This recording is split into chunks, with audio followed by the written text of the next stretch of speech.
देखो यहाँ से मैंने नई कंपनी बना ली। हाँ सर ये F11 में क्लिक किया, स्टैच्यूटरी एंड टैक्सेशन में क्लिक किया, एंटर कर दिया। यहाँ पे TDS के फर्स्ट ऑप्शन में क्लिक किया और यहाँ से सेकंड ऑप्शन में क्लिक करते ही यहाँ पे अपना 10 नंबर जो है कंपनी का वो यहाँ पे डाल दिया, फिर एंटर एंटर एंटर कर दिया। फिर यहाँ से मैंने क्या किया, अकाउंट इन्फो में क्लिक किया, लेजर में जाकर क्रिएट कर दिया। यहाँ पे लिख दिया TDS@5% या 10% जो भी है उसका रेट वो डाल दिया और ड्यूटीज एंड टैक्सेस में डाल दिया। ड्यूटीज एंड टैक्सेस में डालने के बाद TDS में क्लिक किया। यहाँ से न्यू कैटेगरी अगर बनानी है तो यहाँ से कैटेगरी बना ली। जैसे यहाँ पे लिख दिया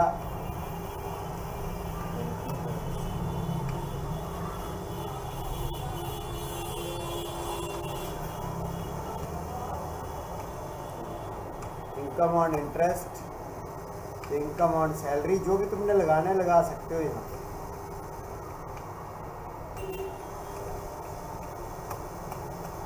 फिर ये पूछ रहा है कि पहले यहाँ से अब 12 दबाएंगे और इसके अंदर जाकर विद पेन, जब विदाउट पेन इसको यस करना है तो यहाँ से ऐसे यस कर सकते हैं कि अगर पैन कार्ड हो तो 12%, 10%, 5% कटे और पेन नहीं हो तो कितना कटे, 10% कट गया।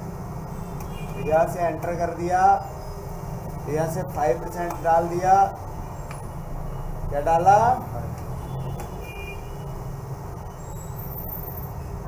5% डाला। अब वो पेन ना हो तो कितना आए, 20% आए। जो भी टॉप रेट होता है तो वो आता है, लेकिन फिलहाल मैंने वही रहने दिया दोनों में।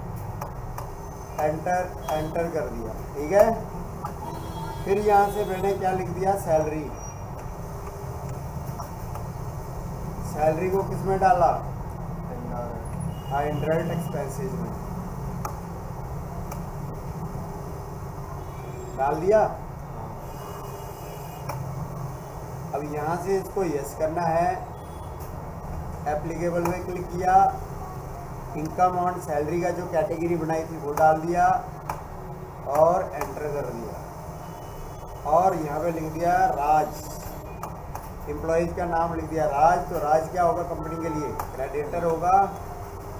समझ गए, नहीं समझे? राज को तो मिल रहा है ना सर, राज को मिल रहा है, कंपनी तो दे रही है ना, तुम अपने एम्प्लॉयज़ को सैलरी दे रहे हो। जैसे यस किया, जो भी आपकी कैटेगरी है, इंडिविजुअल, असिस्टेंट या पार्टनरशिप फर्म, तो वो यहाँ से डाल दिया, एंटर कर। अकाउंटिंग वाउचर में जाएंगे, यहाँ से करेंगे F7। अब यहाँ से मिस्टर को सैलरी कितने की दी,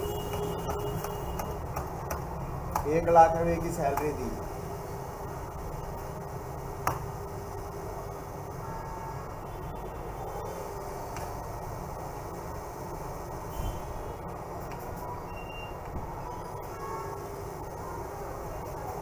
जनरल में कर रहे हैं ना हम।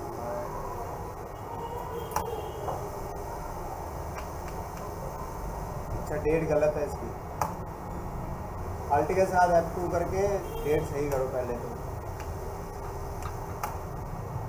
सर अभी भी सही है।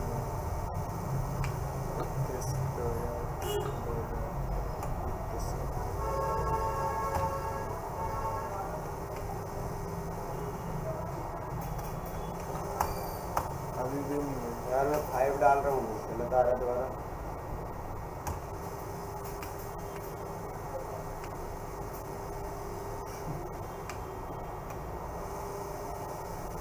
अच्छा, नम लॉग ऑफ था, मैंने ध्यान नहीं दिया।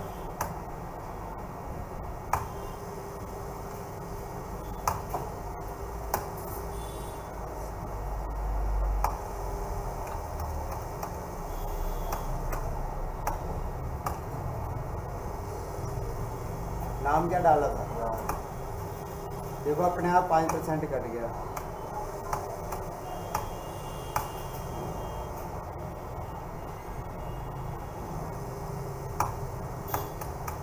अब ये रेफरेंस किसका आ गया, न्यू TDS का। TDS है रेट 5% आ गया इस तरह से। जब ये TDS उसमें जमा करवा दोगे अपने टैक्स डिपार्टमेंट में, तो यहाँ से क्या करोगे, F5 पे क्लिक किया,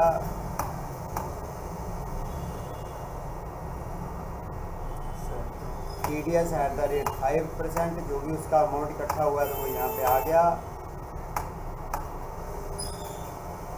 अब जाएगा कहाँ से पैसा आपका, क्योंकि बैंक में ही होगा पैसा, तो कैश तो जमा करवाने जाओगे नहीं, तो कैश जमा करवाने चले जाओगे टैक्स डिपार्टमेंट में, फिर तो बैंक से ट्रांसफ़र हो जाएगा ऑनलाइन। तो इस तरह से कर सकते हैं। और अगर सिंगल मोड में भी करते हैं, कुछ एंट्री कहते हैं लोग कि सिंगल मोड में करनी है तो सिंगल मोड में कर लो। एक और बना लो यहाँ पे,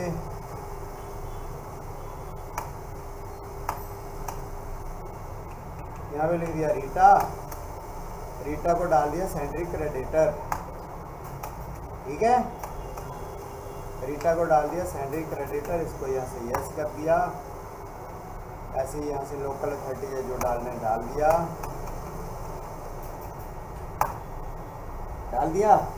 अब क्या करना है, यहाँ पे लिख दिया TDS @ कितने % डालें, 6% डाल दिया है। डिपेंड करता है कि वो TDS कितने हैं, duties and taxes. TDS income on salary, new category में क्लिक किया,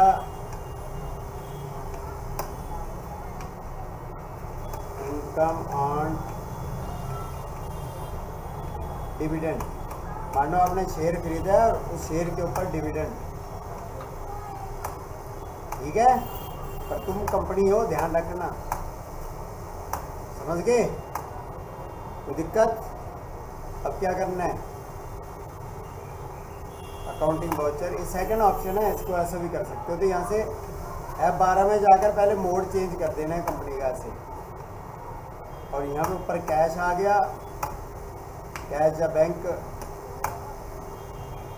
मैंने क्या डाला, रीटा,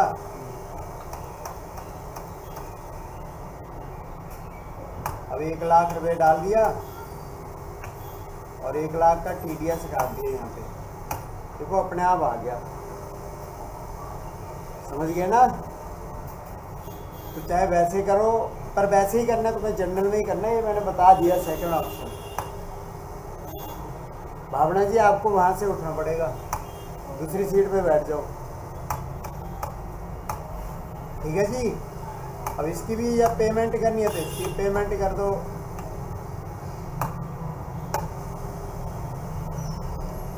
TDS @ 6%, वैसे ही सेम जमा हो जाएगा टैक्स डिपार्टमेंट में, ठीक है। तो मतलब वैसे करो या वैसे, पर वैसे ही करनी है तो मैं जनरल में ही करनी है, उसमें पूरी डिटेल आती है ना, पता भी रहेगा किस चीज़ की सैलरी पे इतना इतना इतना, पर तुम्हें पता होना चाहिए दोनों तरह से। तो इस तरह से इसको अच्छे से चला के देखना, नहीं तो वीडियो देख के दोबारा 2-4 बार कर लेना, ठीक है, दिक्कत मत।